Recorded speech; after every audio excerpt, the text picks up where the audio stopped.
Mari kita bersatu di dalam doa. Damai sejahtera daripada Allah Bapa yang melampaui segala akal dan pikiran, itulah kiranya menyertai hati dan pikiran saudara-saudara di dalam Yesus Kristus Tuhan kita. Amin. Shalom Bapak Ibu saudara-saudari yang dikasihi Tuhan dan diberkati. Kita mau disapa terang firman Tuhan yang menjadi khotbah pada minggu hari ini, yaitu yang diangkat dari kitab Mazmur pasalnya yang ke-42, yang dimulai dari ayat yang pertama sampai dengan ayatnya yang ke-6. Demikian firman Tuhan. Kerinduan kepada Allah. Untuk pemimpin biduan nyanyian pengajaran Bani Korah. Seperti rusa yang merindukan sungai yang berair, demikianlah jiwaku merindukan Engkau ya Allah. Jiwaku haus kepada Allah yang hidup. Bilakah aku boleh datang melihat Allah? Air mataku menjadi makananku siang dan malam, karena sepanjang hari orang berkata kepadaku, di mana Allahmu? Inilah yang hendak ku ingat, sementara jiwaku gundah gulana. Bagaimana aku berjalan maju dalam kepadatan manusia, mendahului mereka, melangkah ke rumah Allah dengan suara sorak-sorai dan nyanyian syukur dalam keramaian orang-orang yang mengadakan perayaan. Mengapa engkau tertekan, hai jiwaku, dan gelisah di dalam diriku? Berharaplah kepada Allah, sebab aku akan bersyukur lagi kepadanya, penolongku dan Allahku. Bapak Ibu saudara-saudari yang diberkati dan dikasihi Allah, di dalam berikut ini kita mau dihantar untuk lebih memahami dan mengerti. Jika kita diperhadapkan di antara dua kalimat, manakah di antara pertanyaan ini kira-kira yang boleh kita pilih? Yang pertama, pertanyaan yang menyatakan, lapanglah perasaan saya jika pergumulan hidup saya sudah selesai. Dan yang kedua, dengan satu argumen yang mengatakan, bisa selesai pergumulan saya jika lapang perasaan hidup saya. Di antara dua kalimat ini, saya kira kita lebih banyak memilih kalimat yang pertama.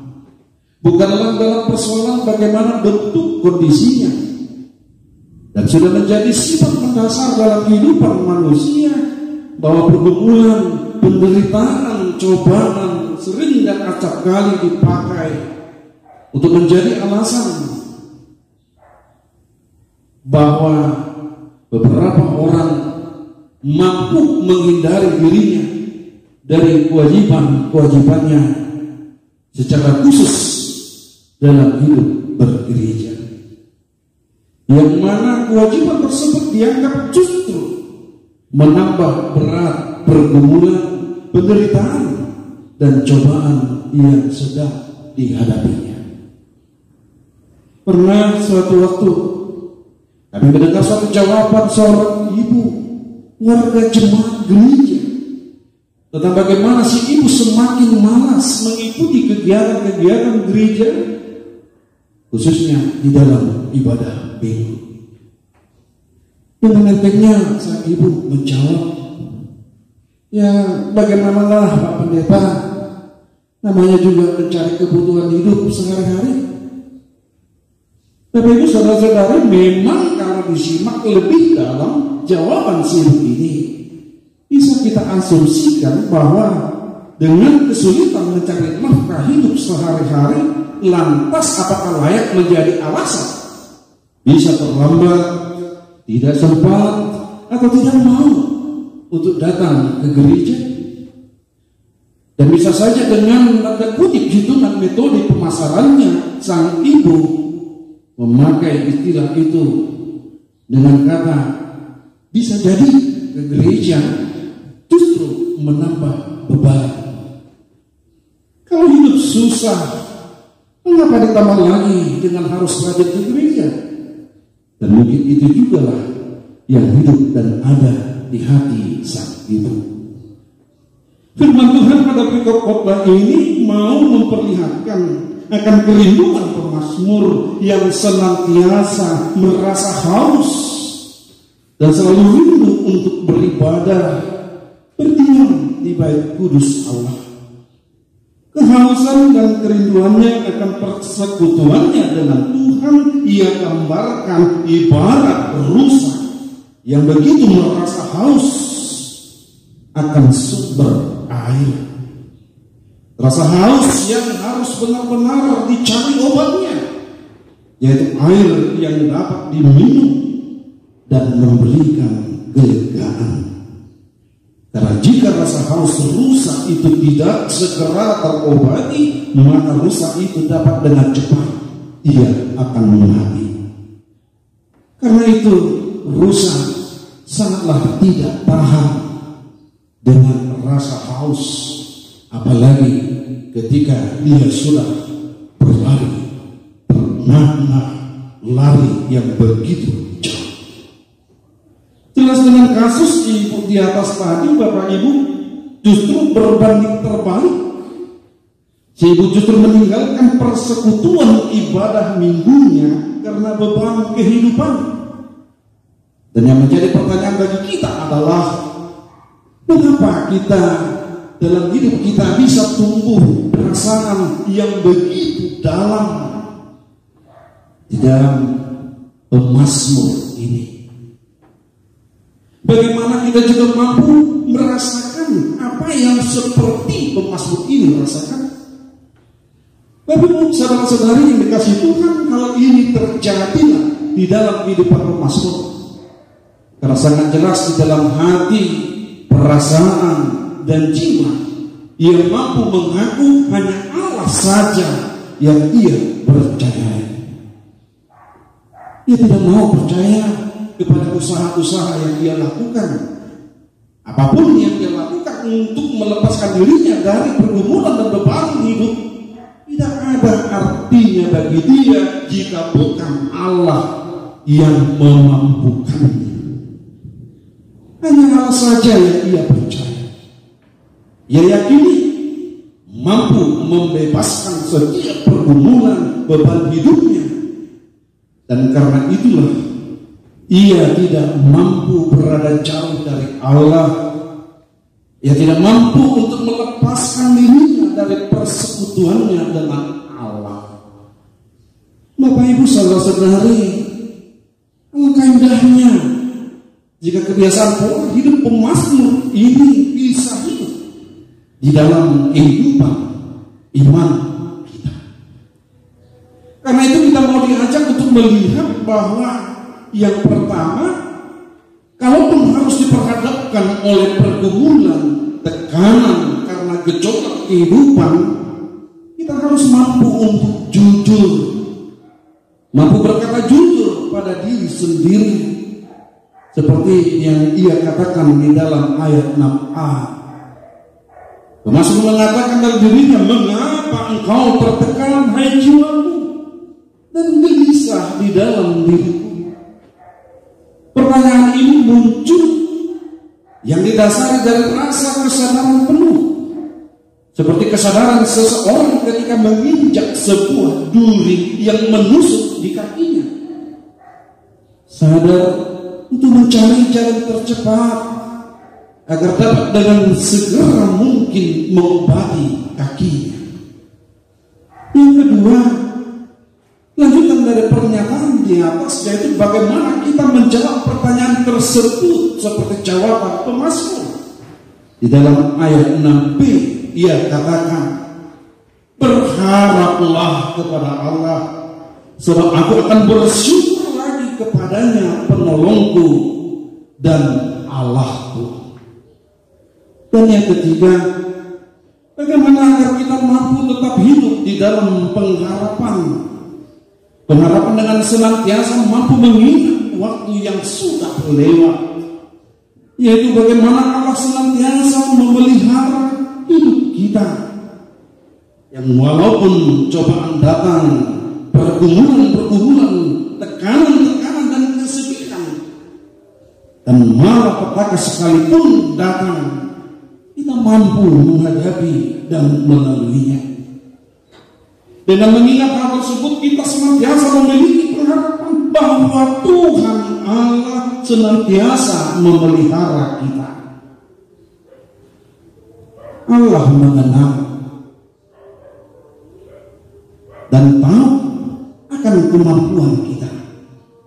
Kita bisa bandingkan dalam 1 Korintus pasal 10 ayat 13, bagaimana Allah tahu betul bahwa tidaklah mampunya kita, tidak adanya kekuatan kita untuk keluar dari pergumulan hidup kita.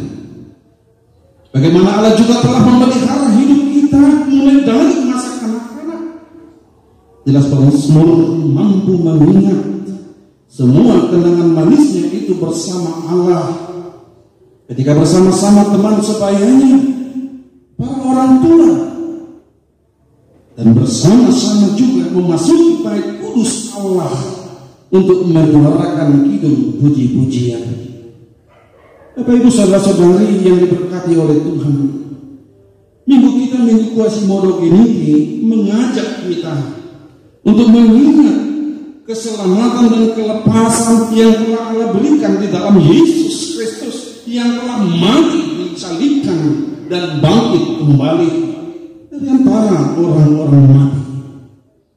Sudah selayaknya peristiwa salib semakin menyadarkan kita akan kebaikan Allah, bahwa dengan peristiwa salib kita telah menerima hidup baru. Itu bukanlah jerih payah dan usaha dan buah dari doa-doa kita. Itu murni hanya karena anugerah Allah semata. Murni merupakan bukti cinta kasih Allah kepada umat manusia. Yesus telah menanggung penderitaan, sengsara, bahkan sampai kematiannya di kayu salib. Itu demi kamu, demi kau Bapak, dan demi kau Ibu, dan juga demi saya, agar setiap orang percaya tidak binasa, melainkan beroleh hidup yang kekal. Kita juga sudah dihantar firman Tuhan yang menjadi ayat minggu ini, yaitu tubuh epister yang memberitahukan kepada kita bagaimana seharusnya sikap kita untuk membuka persekutuan yang baru dengan Allah. Sikap sama seperti seorang bayi yang selalu haus akan susu yang layak.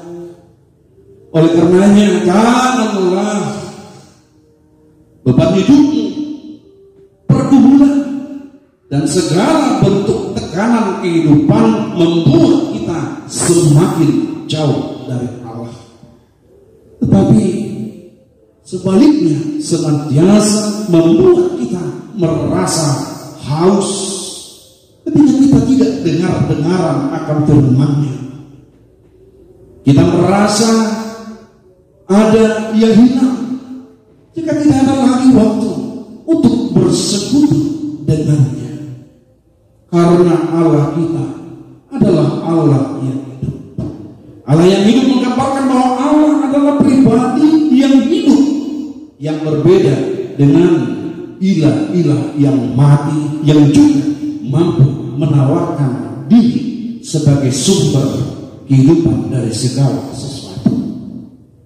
Allah tahu apa yang sedang kita hadapi dan alami di dalam setiap pergumulan hidup kita. Meskipun dengan berharap kepada Allah tidak serta-merta pergumulan kita selesai, tidak serta-merta penyakit pandemi COVID-19 selesai, tetapi kita mau diminta tetap ada optimisme untuk menjalani kehidupan ini di dalam suka maupun duka.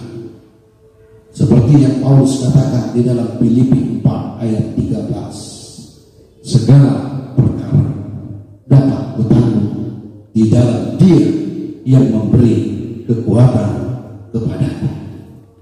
Berharap kepada Tuhan adalah menuntun kita menjalani hidup ini di dalam terang firman-Nya.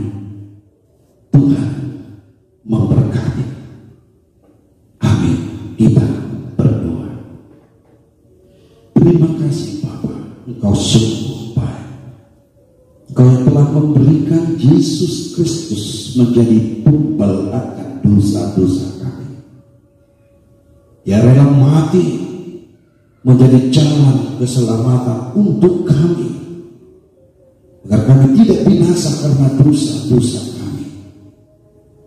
Kau telah memberikan cahaya baru dalam kehidupan kami. Engkau telah menyapa kami dan memberikan keyakinan penuh akan pengharapan hidup kami, Tuhan, di dalam darah Yesus yang telah mengalir di Kalvari. Engkau telah mengantar kami untuk memahami bahwa dengan kematian Yesus Kristus kami tercipta menjadi manusia yang baru. Kami manusia yang telah Kau layakkan menjadi anak-anak yang Kau kasihi, yang menjadi pewaris tahta kerajaan-Mu. Karena itu Tuhan, tuntun kami, ajari kami untuk boleh semakin mendekatkan diri-Mu yang apapun boleh terjadi. Halangan, rintangan, cobaan, beban kehidupan tidaklah boleh itu menjadi alasan bagi kami untuk menjauh daripada-Mu, untuk menyatakan bahwa Tuhan tidak mencintai, Tuhan tidak menyayangi kami. Tapi apapun yang boleh kami hadapi, pergumulan-pergumulan hidup ini boleh menjadi suatu pandangan baru dalam hidup kami, bahwa Tuhan rindu akan kami, bahwa Tuhan ingin kami lebih dekat kepada-Mu, bahwa Tuhan ingin kami selalu memanggil dan menyebut nama-Mu yang kudus itu. Terima kasih Tuhan. Biarlah firman-Mu hidup di dalam kehidupan kami. Biarlah firman-Mu boleh menjadi pelita di dalam jalan kami. Biarlah itu boleh menjadi terang bagi kehidupan kami, sehingga kami boleh semakin dimampukan untuk berbuat seturut dengan kehendak-Mu saja. Biarlah Roh Kudus-Mu, roh kekuatan dan pengetahuan-Mu mengajari kami lebih bersyukur kepada-Mu di dalam setiap waktu kehidupan yang Kau berikan kepada kami, sehingga nama-Mu semakin dipermuliakan. Kerajaan Tuhan di dunia ini boleh semakin besar. Terima kasih Bapa. Ampuni kami kan dosa-dosa kami. Di dalam nama-Mu yang kudus dan Yesus Kristus Putra Allah yang menjadi Tuhan dan Juru Selamat kami berdoa, mengucap syukur